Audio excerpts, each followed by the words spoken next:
Olá pessoal, aqui é o Wagner Borges, estamos iniciando o programa Falando de Espiritualidade aqui no Projeto Farol, dentro do Planeta Estúdios, nosso cantinho aí de todas as terças-feiras para falar da temática espiritual em geral. Na parte técnica, meu amigo Eudes Ananda. E aí, Wagner, é só de boa? Opa! Pessoal, como vocês sabem, enquanto o programa está passando aqui, eu estou viajando pela Europa, fui fazer curso e palestras, deixei o programa da semana passada gravado e mais esse que vocês verão hoje.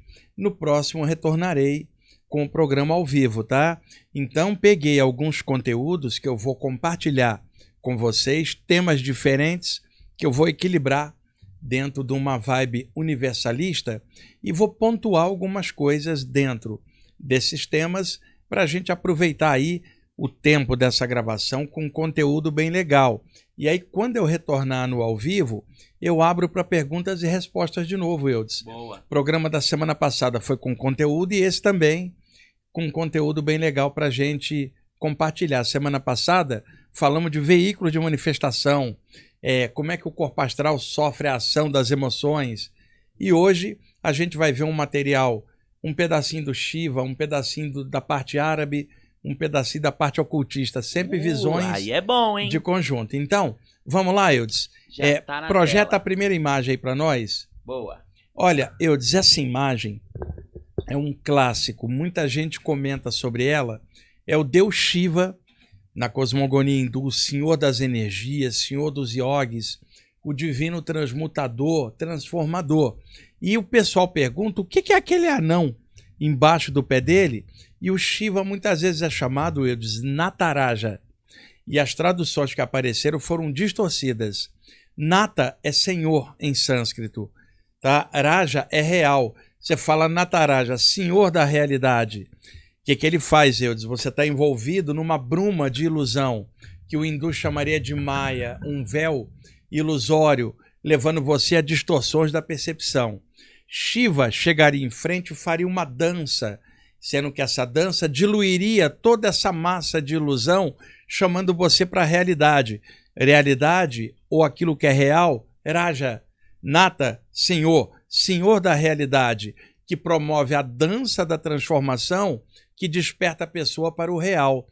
Então, Nataraja, Senhor do real, o Senhor da realidade que dissolve todas as ilusões.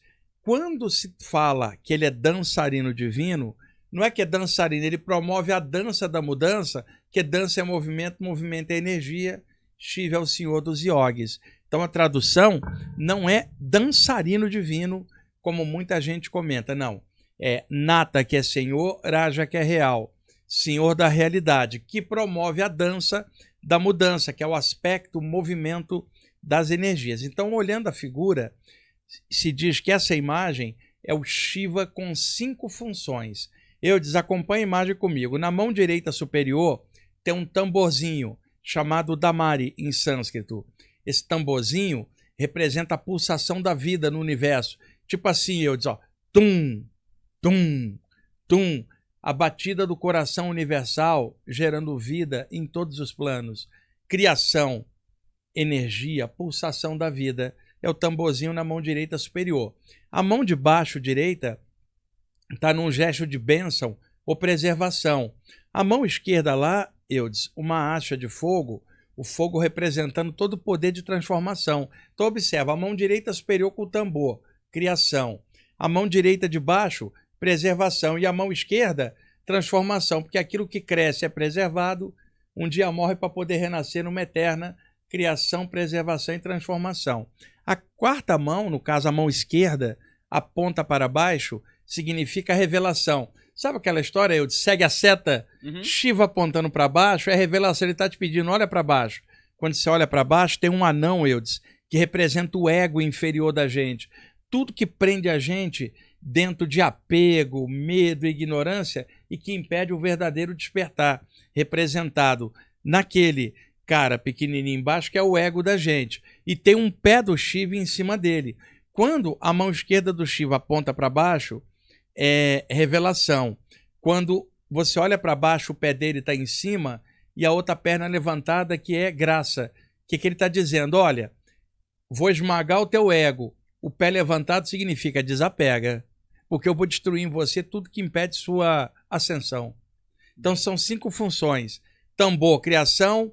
Mão direita, preservação. Mão esquerda com fogo, transformação. A outra mão apontando para baixo, revelação. E o pé levantado, graça, que significa ele vai criar o desapego para você e matar o teu ego. Olha que imagem maravilhosa. Tudo Vamos isso dissecar numa isso única imagem, numa né? única imagem. Vamos dissecar isso melhor. Avança. Para ficar mais fácil. Ó, Shiva Nataraja com 5 funções cósmicas. A mão direita é a emanação, o som, o on, a vibração da criação, Damar e o tambor. A mão de baixo, aberta, sustentação, palma erguida, a baia, que é o destemor que o amor traz. O amor nada teme. Pode ir. A mão com a hacha de fogo, dissolução, transformação e fusão com o todo. A hacha de fogo é o fogo da alma, a flama espiritual. A mão apontando para baixo, a revelação, a graça que Shiva vai te dar. E o pé levantado é o ocultamento, a destruição do ego e o desapego das coisas ilusórias. Olha que material legal de poder mostrar e clarear, porque traduziram Nataraja, Senhor da Realidade, como dançarino divino. Não está correta a tradução. É o dançarino no sentido da promoção do movimento que dissolve a ilusão. É o Senhor da Realidade que promove a dança da mudança. Essa é a tradução correta. Bem entendido, Eudes? Porra! E que legal a gente estar aqui no programa podendo Passando clarear isso pra esses todo temas, mundo, né? didaticamente, mostrar de forma aberta, sem estar presa a área nenhuma. Eu não sou hindu, não sou nada. Eu, no momento, estou brasileiro, como tive na Índia antes e outros lugares. Mas eu sou uma consciência igual todo mundo que está assistindo e você, momentaneamente no corpo, representando um papel numa nova encarnação, como um homem aqui na Terra. Mas nós somos consciências, né, Eudes? Sim. E todo mundo que está assistindo também. Pode fechar. Fechar já? E vamos abrir já a outra. E qual que é a outra? A alquimia. Bom, esse é um material sobre o Shiva dentro da cosmogonia hindu. Eudes, agora um material tirado do sufismo, tá? Surgido no mundo árabe, do mestre Abu Hamid, Muhammad al-Ghazali, tá? O livro Alquimia da Felicidade é um livro de cultura sufi, e esse mestre Abu Hamid Muhammad al-Ghazali viveu entre 1058 e 1111 depois de Cristo, no mundo árabe como sufi. E olha o que ele revela, Eudes, que é a saída do corpo durante o sono. E isso naquela época, você vê a antiguidade. 58. 1058. Você vê como já se falava de saídas do corpo em contextos místicos, não abertos, mas que já estava lá. E eu, como pesquisador, resgato essas pérolas da antiguidade e trago para mostrar, para entender o universalismo das saídas do corpo. O que acontecia no mundo nessa época? Você sabe qual era? Cara, o momento do essa mundo? época, aqui no Ocidente, nós estávamos nas trevas da Idade Média, cara. E essa é a época, aí, se eu não me engano, da primeira cruzada, onde os cruzados invadiram o mundo árabe. Então, eu gosto muito da parte histórica, Eudes.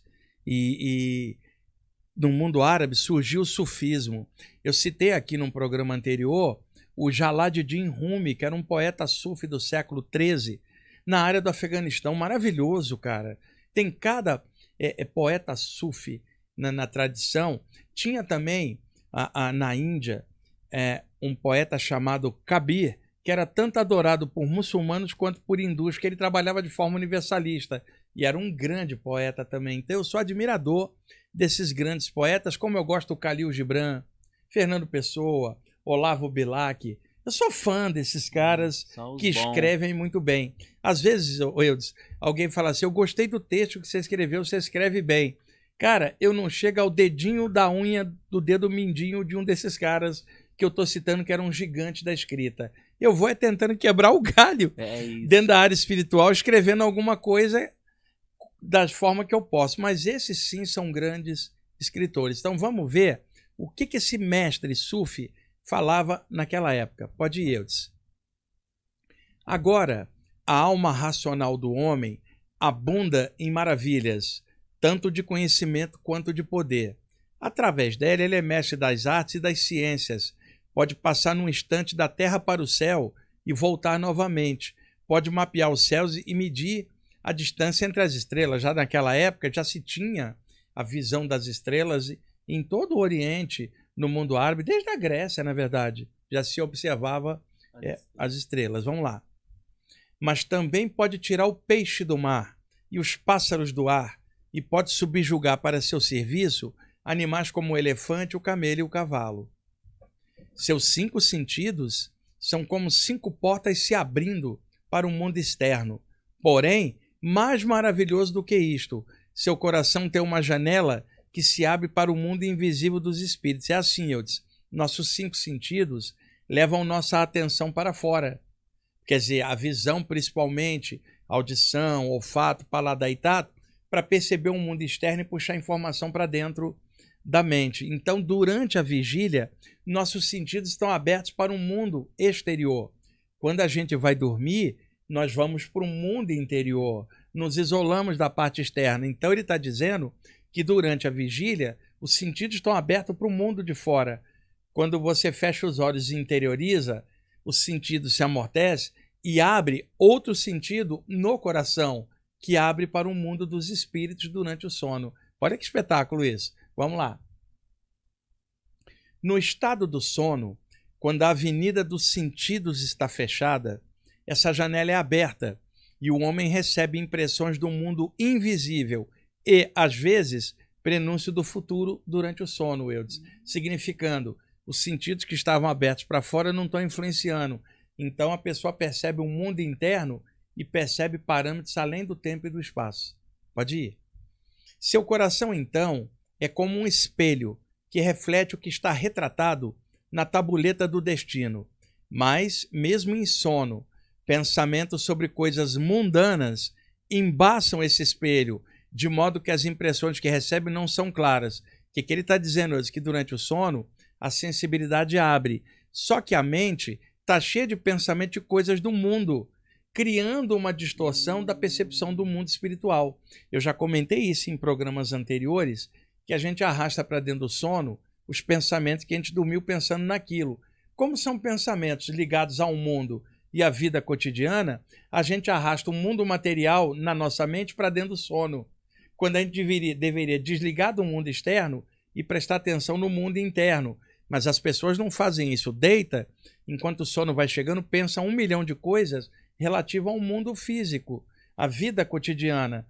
E aí ela arrasta para dentro do sono esse clima e isso distorce as visões, segundo o conhecimento dele. Vamos lá. Depois da morte, de qualquer modo, tais pensamentos desaparecem e as coisas são vistas na sua nua realidade. E o ditado do Alcorão é cumprido, que diz: agora retiramos o véu que te cobria, tua vista é aguda hoje, significando que ao desencarnar, a pessoa estando em condições normais, a sensibilidade dela vai abrir porque estava restrita dentro da matéria. E aí sim ela vai ver as coisas de outro ângulo. Pode ir.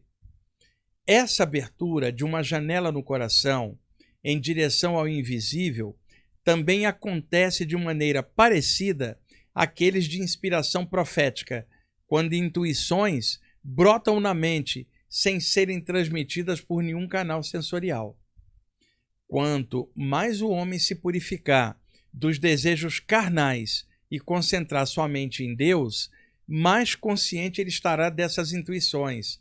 Aquele que não tem consciência delas não tem o direito de negar sua realidade. O que ele está dizendo? Quando ele fala desejos carnais, Eudes, não é a fome que é natural, ou desejo de ficar aconchegado numa casa, ou o desejo natural de estar com alguém. Não. Ele está dizendo o apego aos desejos carnais, ficar com a mente somente voltadas para a coisa do mundo físico. Vamos lá. Pode passar. Pode ir.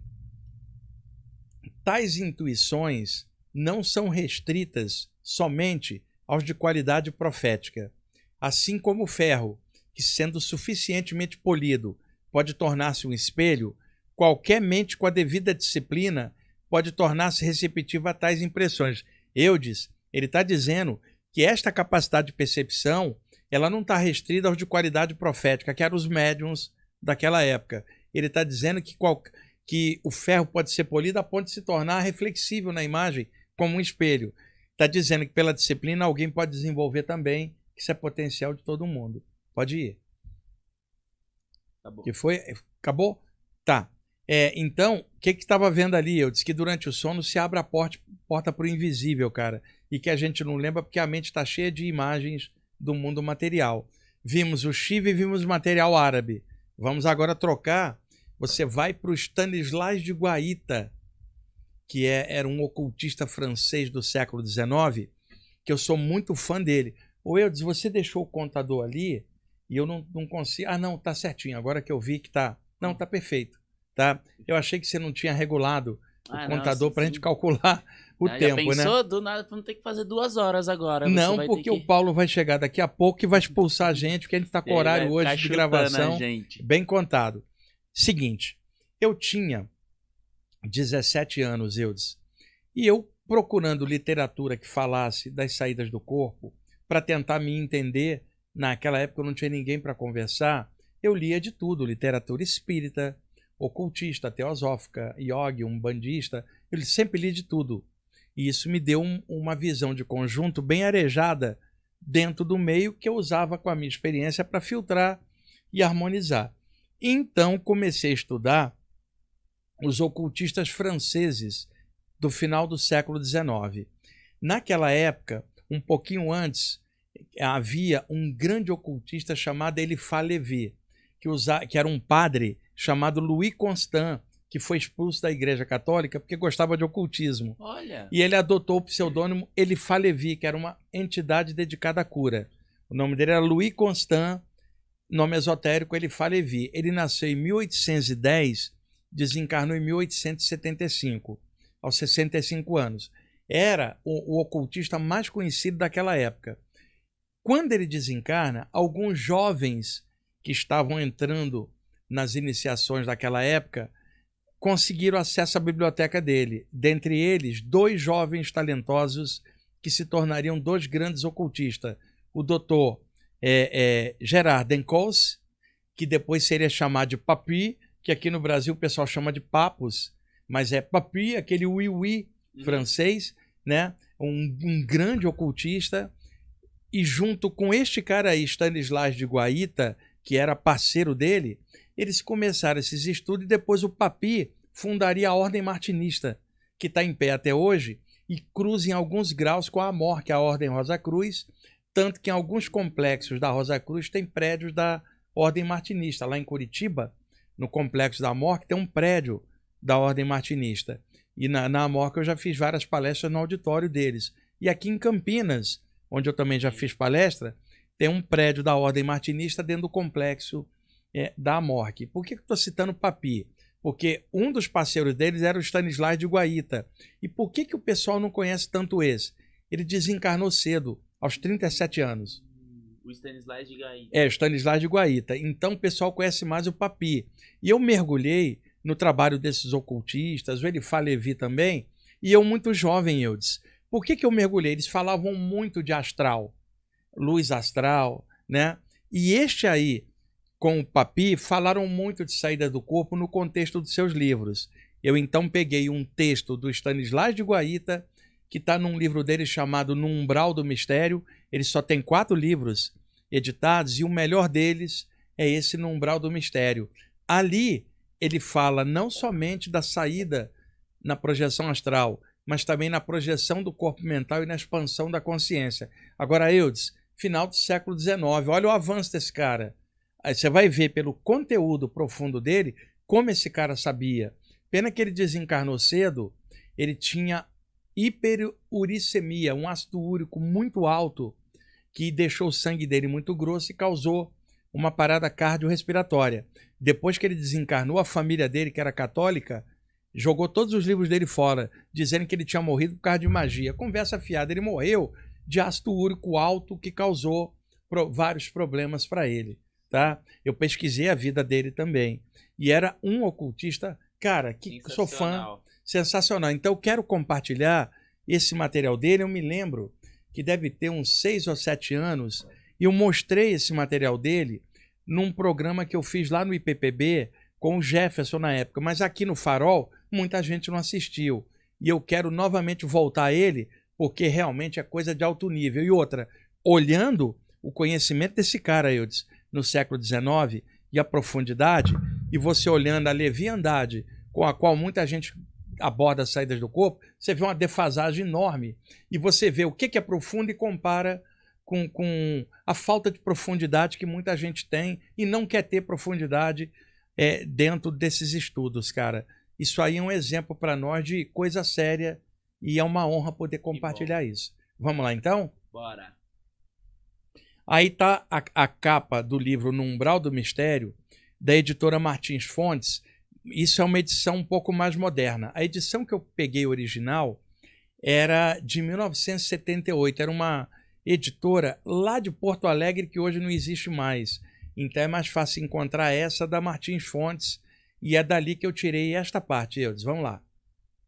Chama-se Êxtase, Stanislas de Guaita. Olha a época que ele viveu, 1861, 1897, 36 anos. O livro se chama No Umbral do Mistério, é o capítulo onde ele fala do êxtase. Eu falava antes, Eudes, Stanislas de Guaita. Não sei falar francês.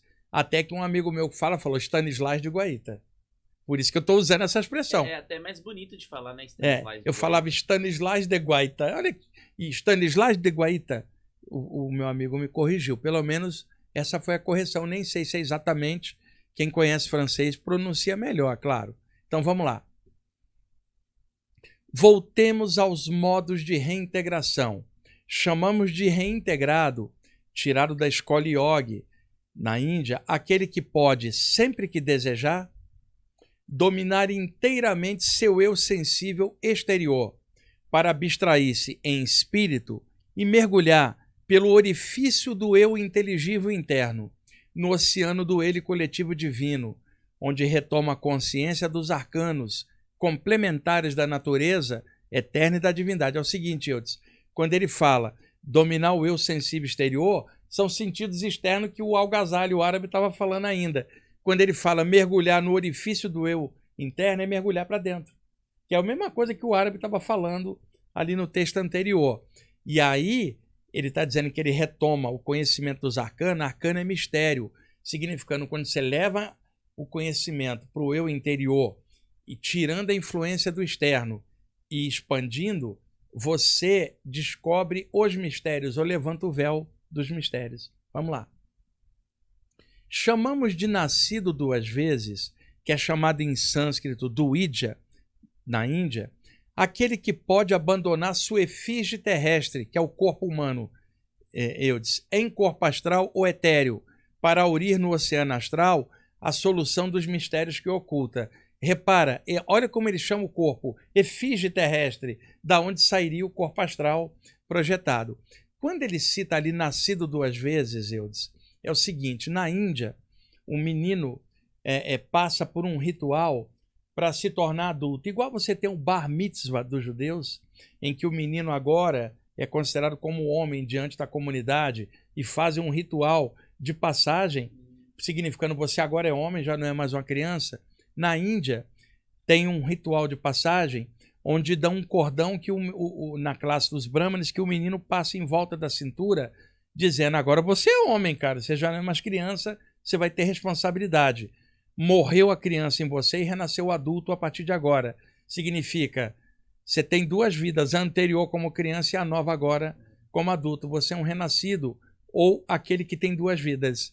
Daí a expressão nascido duas vezes, nasceu em corpo físico e se tornou criança e agora nasce como adulto. Isso é chamado Duidya, em sânscrito. Tá. No Egito antigo, nas iniciações, o candidato dentro dos templos passava pela experiência da saída do corpo. Quando ele voltava, Eudes, ele era conhecido como aquele que nasceu duas vezes, porque antes ele era um neófito, ignorante dos mistérios. Ele nasceu ignorante. Ao passar pela iniciação, ele se torna iniciado. Nesse instante morre a ignorância, ele renasce como iniciado. Então ele agora é um nascido duas vezes, um nascimento pela carne, que é ele bebê na ignorância, e agora o nascimento na força do espírito na iniciação. Então daí nascido duas vezes. Também que ali o Stanislas de Guaita está associando com o renascido na Índia, que era chamado Duídja. E então passou-se a chamar, também no contexto egípcio, de Duídja, aquele que tinha passado pela saída do corpo, aquele que tem duas vidas ou renascido. Acho que ficou legal a explicação, porque é um tema complexo. Agora repara, o cara estava falando isso no século XIX, Eudes. Muito tempo. Né? Vamos lá. A reintegração espiritual interna pode tomar o nome de êxtase ativo. Convencionou-se dar à projeção da forma sideral o nome da saída em corpo fluídico astral, que é a projeção astral. O êxtase ativo apresenta 2 graus. No primeiro, o adepto penetra a própria essência da natureza eterna, que lhe comunica de modo direto, sem símbolos, a verdade e luz. No segundo grau, ele pode comunicar a si mesmo com o espírito puro, que o arrebata ao céu inefável dos arquétipos divinos. É o seguinte, Eudes, quando ele fala que o êxtase apresenta 2 graus, no primeiro é comunicada a ele a verdade e luz, a expansão da consciência, certo, que o yogi chamaria samadhi, o ocultista chamaria de estado de consciência cósmica. No segundo, a comunicação com o espírito puro é uma projeção do corpo mental, onde a pessoa, além da saída do corpo, projeta o corpo mental ao plano mental puro. Ele está fazendo a divisão da expansão da consciência e da projeção do corpo mental. Pode passar. Nesse caso, ocorre a transfusão da divindade pensamento, que se faz a humanidade pensante em sua inteligência, pelo efeito de uma alquimia íntima, de uma transmutação gigantesca e inexplicada. Eudes, ele está dizendo que nessa condição de corpo mental, na expansão, a divindade a qual é percebida é tornada humanidade na percepção dele, porque ele é um homem, um ser humano percebendo o divino. E aí o divino se torna humano nele. Olha que espetáculo isso. Uma alquimia interna, onde ele transmuta esse eu humano e percebe que ele é o eu divino. Sabe o que isso me lembra? William James, que era um grande psicólogo e filósofo americano do final do século XIX, que ele cunhava essa expressão dizendo: eu aqui e agora, limitado pelo meu sentido, sou uma pequena gota. Expandi a consciência e descubro que eu também sou oceano, porque a gota também é oceano. Então ele chamou de estado oceânico do ser, que é isso que ele está falando. Quer dizer, eu sou gota, expandi a consciência, eu sou oceano. E agora, ao perceber que eu sou oceano, eu sei que eu não sou só gota, eu trouxe o divino no humano, porque é um só. Que lindo, né? Pode ir. A saída em corpo astral difere do êxtase ativo, uma vez que o corpo físico parece, então, em catalepsia, acionada apenas por uma vitalidade de certa forma vegetativa. Peraí, Eudes. Ele está dizendo que a saída, a projeção astral, é diferente de uma experiência com o corpo mental, como muitos que estão estudando aqui sabem, né? E que o corpo fica paralisado, que é a paralisia do sono, que a gente falou muitas vezes, a catalepsia projetiva. Mas veja, ele está descrevendo isso no século XIX, antes que os autores do século XX falassem da paralisia. Pode ir. Enquanto o corpo astral ou mediador plástico, tá? Por que mediador plástico? Era uma forma que os ocultistas franceses tinham, Eudes, de chamar o corpo astral. Por que mediador plástico? Porque ele é dotado de alta plasticidade, significando que a mente pensa, ele tende a plasmar. E enquanto ser humano, tende a plasmar a forma humana por uma questão de plasticidade. Enquanto o corpo astral ou mediador plástico, que é o envoltório ambulante da alma espiritual, flutua na imensidão do éter sideral, ou luz universal, e se dirige para onde quiser, vinculado ao corpo mental por uma espécie de umbilicação fluídica. Eu desumbilicação fluídica é o cordão de prata, que no século XIX o pessoal colocava, situava na altura do plexo solar e não na altura da cabeça. Hoje a gente sabe que sai de todos os pontos, como um feixe de energia, e se une formando um feixe só, conhecido como cordão de prata por metáfora. Ali ele chama de laço fluídico, que o espiritismo também chamava na França. Allan Kardec, laço fluídico, que na emancipação da alma, na visão espírita, liberaria o espírito, conectando ele ao corpo humano, que ali ele está chamando de umbilicação fluídica. Pode ir. Por isso que é bom pontuar, Eudes, que é uma pessoa lendo um texto desse, vai ficar meio que... Então, ao pontuar, você mostra o que ele está querendo dizer e enriquece. Assim, a personalidade consciente vagueia sob forma astral por onde lhe apraz e vai, por si mesma, tomar conhecimento das realidades longínquas que lhe podem interessar. Mas então, se são noções de ordem inteligível que ela deseja adquirir, essas noções lhe são transmitidas apenas simbolicamente, por intermédio da luz astral, que é antes de tudo configurativa. Eudes, muito comum relatos não só de pessoas fora do corpo, mas clarividentes e médiuns que percebem que existe um simbolismo na natureza do plano astral, muitas coisas plasmadas simbolicamente para o estudante decodificar. E o Stanislas de Guaita, como era ocultista, ele sabia claramente que por meio de uma imagem você tem um mundo de informação quando você decodifica o seu simbolismo. E aí ele está falando que o plano astral, muitas vezes simbolicamente, passa informação por figuras projetadas para a pessoa interpretar. Pode ir? E, portanto, só fala oferecendo à sagacidade do espírito uma série de imagens que este deve, em seguida, traduzir como hieróglifo do invisível. O modo concreto e emblemático é, assim, o único de que a verdade pode fazer uso para exprimir-se por intermédio do astral. O que ele está dizendo na linguagem ocultista, Eudes? Quando alguém é o iniciado e sai do corpo, potências maiores, inteligências invisíveis, que estão em planos que a pessoa não consegue acesso, projetam figuras projetadas no astral para a pessoa decodificar todo o conteúdo. Mas isso só pode ser feito por alguém que está iniciado naquele estudo, não por um leigo que estiver fora do corpo. Então ali ele está falando de forma iniciática que aqueles que aprofundam esse tema e que avançam, o plano espiritual abre em forma de simbolismo e abre, levanta o véu para a pessoa interpretar. Isso não acontece quando a pessoa vai de forma leviana. Aí fica só naquelas projeções básicas, sem nunca crescer e despertar para algo maior. Pode ir? Na modalidade passiva, o autoêxtase tem, igualmente, 2 graus. Primeiro, comunicação com a natureza essência na luz de glória. Quando a pessoa expande, fala, eu e a luz somos um só. Eu e o todo somos um só, porque o todo está em tudo. Pode ir? Segundo, com espírito puro. Quanto ao êxtase passivo ou inferior, ele é apenas o estado de lucidez, quer natural, quer magnética.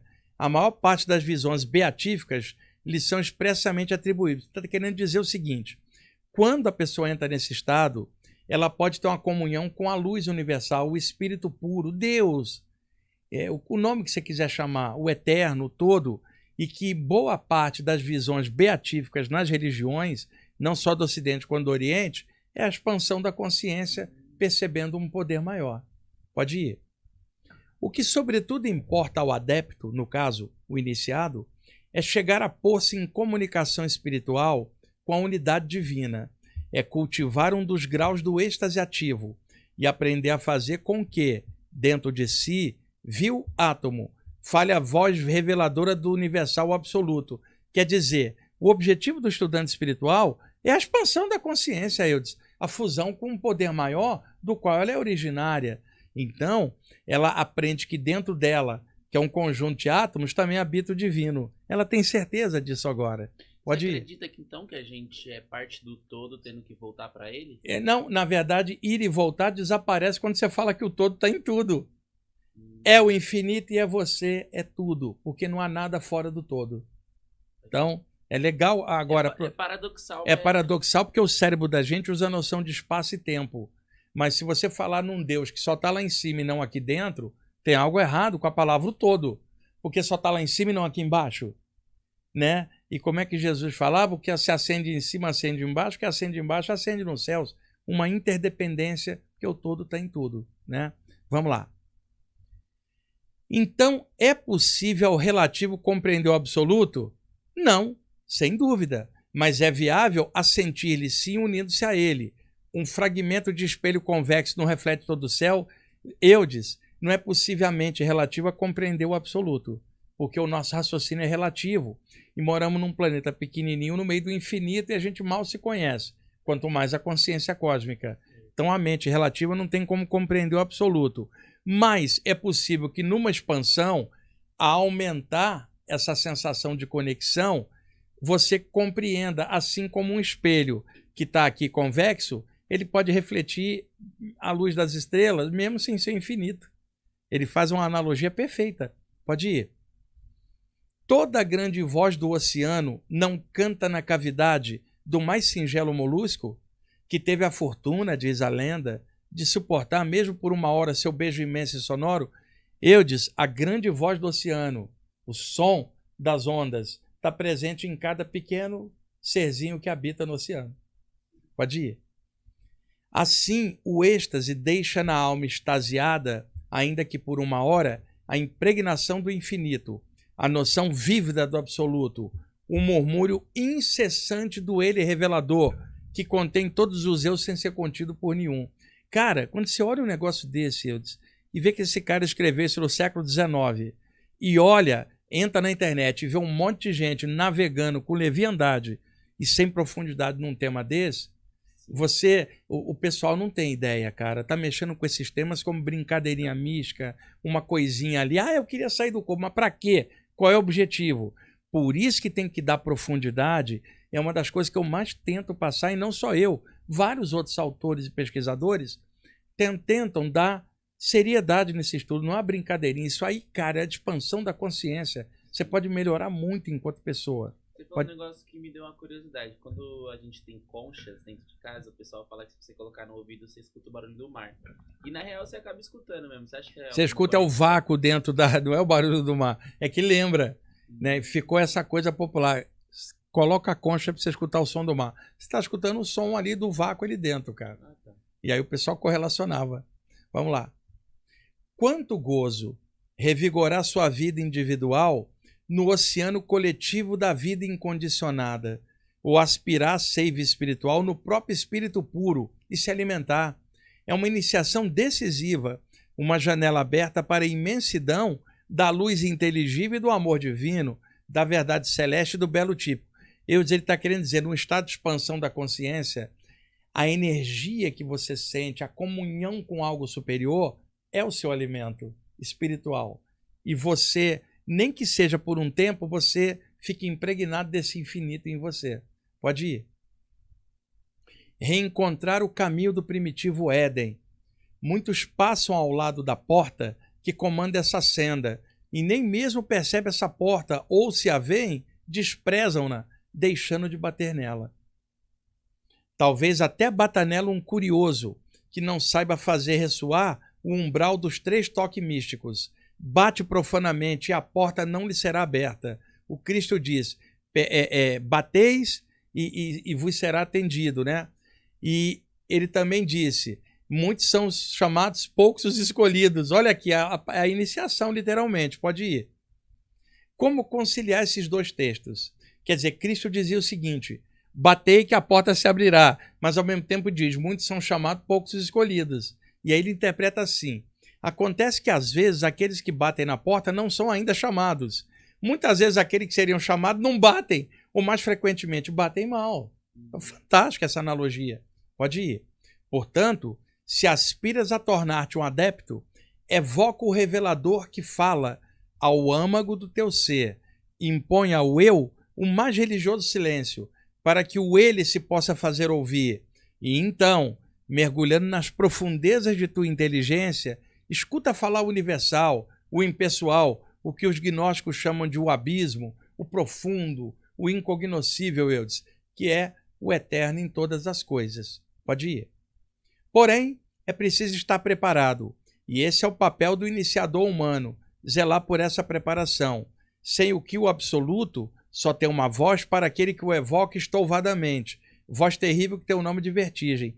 Eudes, o que ele está dizendo? Se uma pessoa sem preparo tiver uma expansão da consciência, ela enlouquece.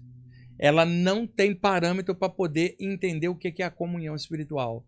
Então, para isso, a pessoa tem que se preparar, estudar e avançar, para quando aquilo acontecer, ela ter o estofo para entender o que está rolando. E aí ele chama de vertigem, quando a pessoa enlouquece, quando tem uma abertura que ela não tem profundidade para entender. Pode ir. Em resumo, tem-se aqui um grande sublime arcano, mistério, né?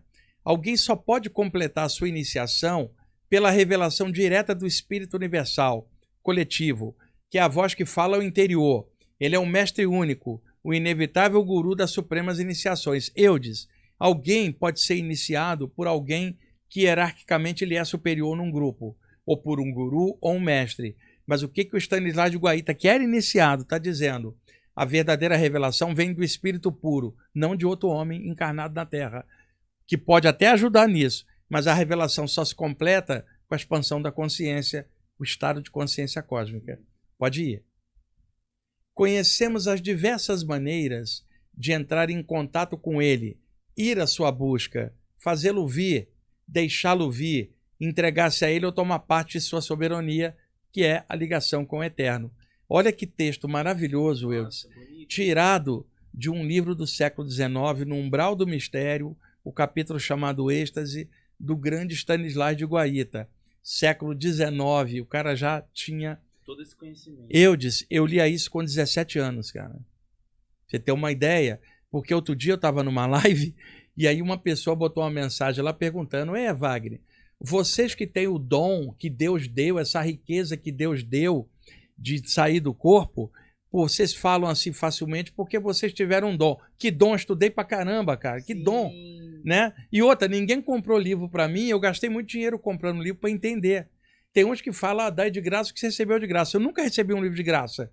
Eu comprei todos, tive que correr atrás, trabalhar para comprar. Então, é importante ter literatura profunda. Existe uma técnica, Eudes, que diz assim, num dia bem pesado, quando você estiver sendo puxado por um polo inferior, leia algo do polo superior, porque você vai ao contrário e equilibra os dois polos. Sim. Então, quando é que a gente tem que ler um texto desse? Num dia difícil, para elevar o pensamento, para contrabalançar a baixaria daquele dia. E aí, quando a pessoa cai numa baixaria, ela não lê algo alto, ela permite a baixaria tomar conta dela. Sim, então, num dia difícil, lê algo elevado, cara, para equilibrar no meio, né? Que é uma técnica hermética clássica. Pode fechar ali, Eudes? Certo. Qual que é agora? Não, fecha ele. É que se eu fecha tudo. Não, porque eu acho que a gente já tá com vai ler tempo. Mais nenhum. Pode fechar. É que é o seguinte, tinha mais um ali, pessoal, mas é que ali eu falando de chakras e iniciações espirituais, que a gente vai ver em outro programa, Eudes, para não saturar com muita informação, cara. Porque esse texto Stanislas de Guaita, cara, que texto profundo, que suscita uma reflexão muito séria. Tem que parar, ler devagar até. Agora veja, estou mostrando um texto de um ocultista francês, mostrei um sufi da tradição árabe e comecei pelo Shiva, cara. É uma volta ao mundo. É uma volta universalista e só coisa legal no conjunto. Sim. Num programa gravado enquanto eu estou viajando. Merece um Por isso que é legal compartilhar essas informações aqui. É uma honra, cara, poder passar isso em aberto. E pessoal, o Eudes tem noção, eu tenho noção da qualidade do conhecimento que nós estamos passando. Não é necessário a opinião de um terceiro para falar nada. Existe discernimento para saber a qualidade. Se você fez uma música excelente, você sabe, Eudes. Não precisa do outro gostar ou não gostar. Você sabe. Fala por discernimento. Si então, aquilo fala por si só. E o que a gente tem para oferecer ao mundo? Conhecimentos como esse. E aí, aqui no Projeto Farol, a Selena está fazendo a parte dela, a Ju está fazendo a parte dela, eu e você estamos fazendo a nossa parte, que é colaborar com outros estudantes espirituais abrindo temas como esse. E outra, como compartilhador, não como mestre. Olha. Sabe, o mais legal que quem está assistindo, pega aí, filtra tudo, pega o que achou de bom e soma com seu próprio jeito de ser. Não precisa filtrar nada, seguir nada. Filtra tudo e vai tocando a bola aí. Eu dizia, a responsabilidade, cara, de passar essa temática em aberto, ela é muito séria. E outra coisa, tem que falar assim, que tem muita coisa leviana, principalmente na internet. Tem gente que acha que eu estou criticando. Não estou criticando, estou alertando como alguém que trabalha nessa área, filtra tudo. Tem muito conteúdo ruim nas informações de saídas do corpo e espiritualidade em geral. Usa discernimento, filtra, vê a profundidade daquilo e vê se vale a pena melhorar seu caráter com aquilo ou não, que é isso que vai sempre no final ser a média. Eudes, estamos aí com 45 minutos, vamos fechar por hoje, que já foi bastante coisa. 45 minutos de pura informação condensada. E no próximo programa vai ser ao vivo, já estarei de volta da viagem. Sim. Você quer um chocolate lá da Bélgica, que é um dos melhores do mundo? Olha, eu aceito uns 3. Ou quer um docinho português do Algarve, que tem os melhores doces de Portugal, Desse aí eu quero ou um 5. pastel de Belém. Desse aí eu quero 6. Então, eu vou trazer para você uma bolsa com as coisas gostosas de Portugal, que Boa. lá tem muita coisa boa. Fechou. Ou E se vocês você quiserem quer me dar aí o de chocolate presente... trazido da Bélgica ou um CD trazido de Londres. Vou trazer um CD. Não, CD não. Não, o CD ele não quer, pessoal. Eu vou trazer um CD só de guitarra para você saturar sua mente e abrir novos horizontes. Eu nem tenho onde colocar o CD. Você nem tem onde Eu nem colocar. tenho onde colocar o CD. Se trouxer alguma coisa via Bluetooth, eu conecto. Tá, e você conecta para escutar funk no Bluetooth em Isso. casa pela internet. Exato. Tá bom, então. Gente, bem que o texto falava, tem gente que a porta tá ali e tem gente que não bate. Eu tô mostrando guitarra, ele não quer bater para abrir a guitarra, ele prefere o funk. Mas cada um é cada um, né, Eudes? É. Gente, obrigado por ter assistido o programa, Eudes. Brigadão aí nóis. pela ajuda. Até mais, pessoal.